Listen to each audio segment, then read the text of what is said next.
For latest updates and short audio clips, follow us on Instagram, Reading the Author.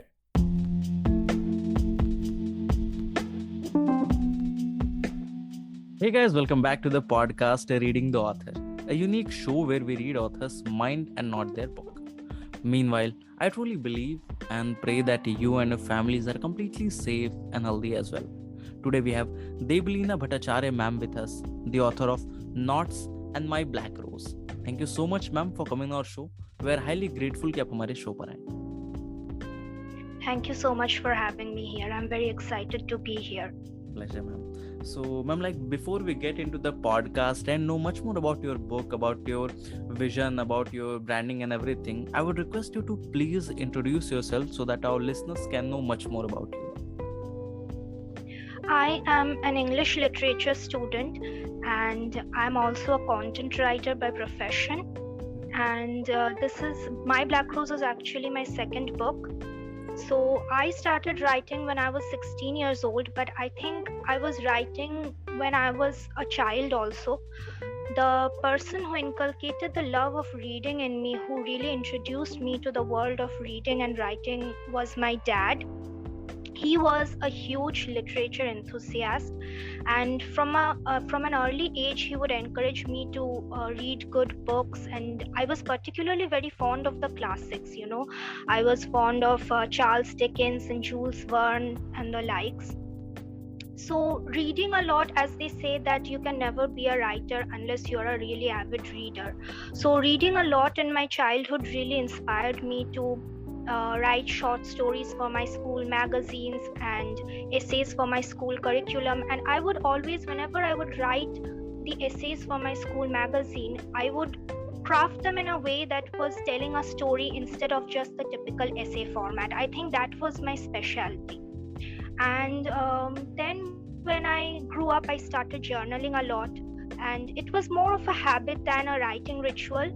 But I didn't realize that journaling helped me develop my writing skills in the long run. So I didn't really start writing poetry formally or stories formally until I was about 16 years old. That was when I started writing formally, and I decided on a whim that I would write fiction. And yeah, the rest is history. So that's a little bit about me. Okay. So can you share with us, ma'am, that moment when you thought कि नहीं a book लिख देनी है, that first thought? Yeah. So it was more like a whim, because as I said, I was writing all my life. I was always into writing in some way or the other. I was either writing stories or I was writing journals and stuff, but it was mostly non-fiction stuff. I had never really tried my hands at fiction. But because I had always been fascinated by stories a lot, the way an author weaves a story and how he pulls the audience into his world with his stories, that had always fascinated me. So on a whim, one day I was sitting and watching a soap opera with my family, and it's a funny story because I was watching the soap opera and I was like, what if there was an alternate ending to this story? What if it didn't go this way, but it went some other way? And that was, I think, that spark moment, that light bulb moment when inspiration struck. And I decided that, okay, maybe I could give this story my alternate ending in my version. And I think that's where it all started. So yeah, that's where it started with the soap opera. Okay. So ma'am, now talking about your latest release, My Black Rose, I just saw that it's performing really well on Amazon. It has 50 plus positive reviews and lots of reviews on Instagram as well. But there must be some sort of people who haven't read it yet. So from a new reader's perspective, who just want to explore your book after listening to this podcast, what a reader can expect? Can you share some insights? Yes, sure. So the book is basically about a journey of healing, from a journey of being broken and down in the dumps.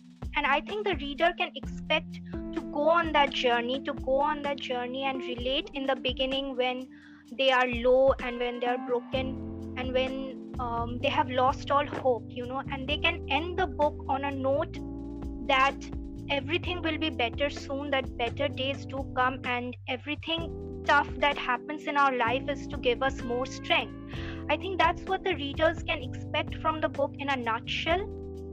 A journey of hope and healing from a state of despair and hopelessness, But ma'am, it seems to be really interesting, but when it comes to writing something, there is always some sort of inspiration, motivation behind writing on a particular topic, I feel. So when it comes to writing this My Black Rose, what was your inspiration behind that? So I think it would be safe to say that My Black Rose is focused entirely on like the journey of mental health. And I know that it's a very trendy topic right now because a lot of things have been happening in our society also due to the COVID-19 pandemic and everything. People have been having issues with mental health and suffering from depression and anxiety more often with the pandemic. And for me though, it started a little bit earlier than that. So I was in my teenage years when I was suffering from anxiety and depression. So it was a really low point in my life when I felt that nothing was going my way and I felt absolutely hopeless, like I was at the end of my tether, And I spent a few years like that, and then I came out better of it, and I slowly entered a more positive phase of my life. And it was then that it struck me that I should be able to tell the story to the world, because I know that there are a lot of people like me out there who are currently suffering and think that everything is going to end. I felt that it was not my duty, but it was an obligation to let the world know that this phase doesn't really last, that better days do come, and that if I could do it, then you can too. And I think that's where the motivation for writing My Black Rose really started. It's a very personal story. It's basically my journey, but I feel that so many others can relate to it as well, because this is an issue that it's not something that's affecting someone singularly, anymore.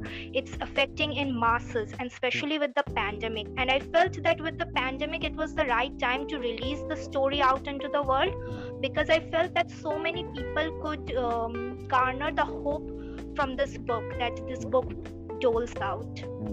In fact, the episodes are really precious, where we get to know about the authors who think for something for the better of the society. Like they just go one step ahead of all those money thing, all those mass appealing books, topics, romance genre and everything.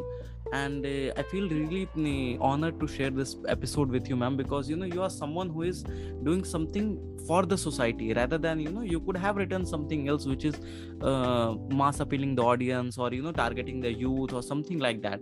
But you have chosen something that is really precious, and that is contributing to the society, so that anyone, in fact a single person can get benefited through it. Then I guess your whole motive gets successful. Yes, and I feel that I don't feel that I have done a huge job by doing this. I have just shared my story with the world, and I hope that people would be able to relate to it, and people would be able to learn the lessons that I learned, and that was my only hope with the book. So yeah, thank you very much for your kind words. So ma'am, now talking from the perspective of the reader who have read all your books, both of your books they have read. Yeah. So what I can say, what a old reader can expect, what's in the pipeline as of now? Do you want to experiment a bit on other genres as well, or you want to stick to this? What's upcoming?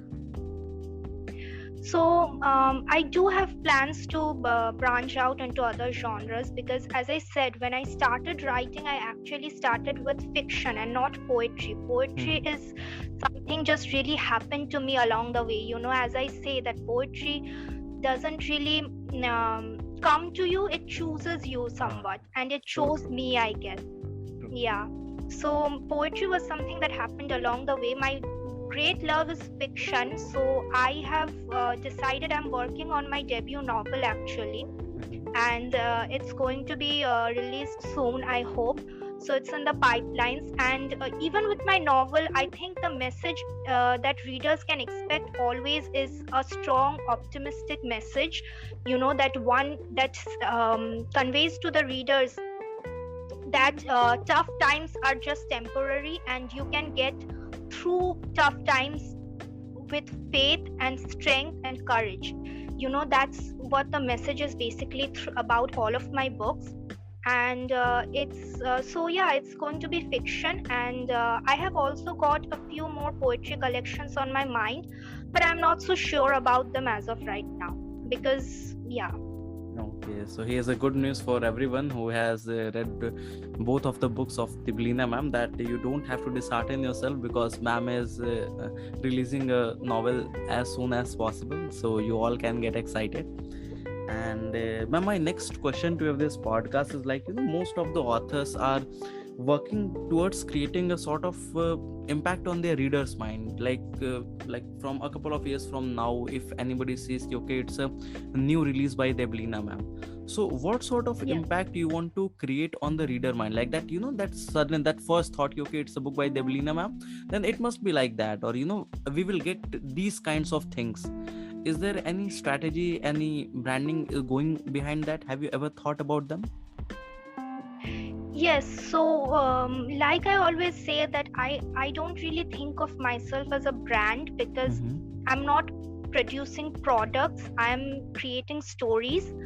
But as you said that there is a strategy that you use when you want readers to recognize your books by, and that strategy of mine has always been in the motivation category. Like, one thing that should pop up in my reader's head when they hear my new book's name is that this is going to be a story of healing, a story of self-love, a story of motivation, a story that will move us, make us feel things and emotions, something that we will be able to relate to, something that an ordinary man also goes through, an ordinary man or woman, and gets out of it stronger. That is my message with every one of my books, and that is my strategy, at least for now, that I want to impart the strong message of hope, that when people hear my books' names, they will be like, oh, that's about hope, that's hope incarnate, something like that. Okay, ma'am. So, ma'am, as of now, like you said, you released your book in the Corona period time, just to so that people get more help through your book. But when it comes to the other perspective, like from a author's perspective, if you see, what I feel that numbers of authors got really increased in this Corona time. Like the publication has become so much easier. Literary agents are there. Amazon Direct Publishing is there. Many publication houses are there who are just what I can say, just promoting the authors. So when it comes to being thinking as the author's perspective, what sort of competition do you feel in this industry as of now? Like, because numbers of writers are getting increased day by day. So what's your take on this basically? So I feel that on one hand, it's like a really good thing that is happening, that more and more people are coming out with books and writing, because I think it's such an important habit to inculcate in people. The style, the art of writing and reading, it's such an important just talent that you can have. And I'm so glad that more and more people are becoming enthusiastic about it. And as for the competition, I feel that I don't really feel that I have to compete with other authors. I just set my goals, and I think if I can stick to them, if I can fulfill all my goals that I set for myself, then that's fine for me. I don't really have to compare my success stories with other people's success stories, because it's not really worth it, because others are going through a lot of different things than I am, and they are coming from a lot of different backgrounds, so it's not worth it comparing my stories with others. So I don't do that. But yes, sometimes it is possible for us to feel disheartened, because you are seeing that other authors' books are doing really good, or feel the pressure in the back of our mind that we have to do really good with the book or something like that. I think those are just negative thoughts that we need to tackle head on. We need to just tell ourselves that we can take this at our pace, that there is no competition here, that we stand by supporting each other. This is a community. This is why we call it the writing community, you know, and that there is no competition here. We support others here. We stand strong by supporting others and not competing with others. So yeah, that's my take on it. Okay. So, like, ma'am, do you have, as of now, any particular writing schedule? Like, you devote some hours to writing, or it's like random, just like it happens with me? If I get some thought, I just jot it down on my phone, on my diary, and then afterwards, if I get time, I just, explain them. How does it goes with you? So, for me, I don't stick to any particular writing schedule as of now, because for me, it's like an inspiration thing. But yeah, I find most of my inspiration ironically at night time, because I don't know, maybe because I'm a night owl, I guess. I stay awake at night for long periods of time, so I get most of my ideas right before I'm going to sleep or I'm going to bed, and I have to run to my diary and jot it down. So that's when I really write, but I don't really stick to a specific schedule, because I know this is against the convention for a lot of writers to not stick to a schedule. It is said that it is a good habit to stick to a schedule, but I don't think that you can force writing like that. It's mainly based on inspiration. And when inspiration strikes, you just write, and when it doesn't, you don't. So that's the main thing for me. In fact, ma'am, I have read, I was reading a quote the other day. It was written that, writing is a part of creativity, and creativity is something which follows you. You can't chase it. So that's what you have said, you just can't force that, okay, I have to write this much today and that all. Yeah, absolutely, because it's a natural thing. It's a very organic process that's happening. You can't really force yourself to be like, okay, I have to sit down now and I have to write 500 words. I just don't think that writers are machines like that who can produce works like that so fast, Definitely, ma'am. So, ma'am, like, as of now, we have talked about your journey, about your book, about your vision, about your personal branding and everything. Now, coming to your personal life, like, there must be a lot of moments, but if you can share any one of them, like the most happiest moment of your life, then that would be really great. Well, thinking of all my happiest moments, I think it's a little difficult for me to pinpoint one particular moment, but I will try. I think one moment that I was really happy was when my first book was published and it was out in the world, and I was able to dedicate my first book to my dad.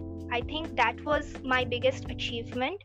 That was the moment I was really proud and happy and content with myself, because I realized that I had done something to make my dad proud, who is an important part of my life, who is a very significant part of my life. And just to know that my story is out in the world, that first time feeling is incomparable.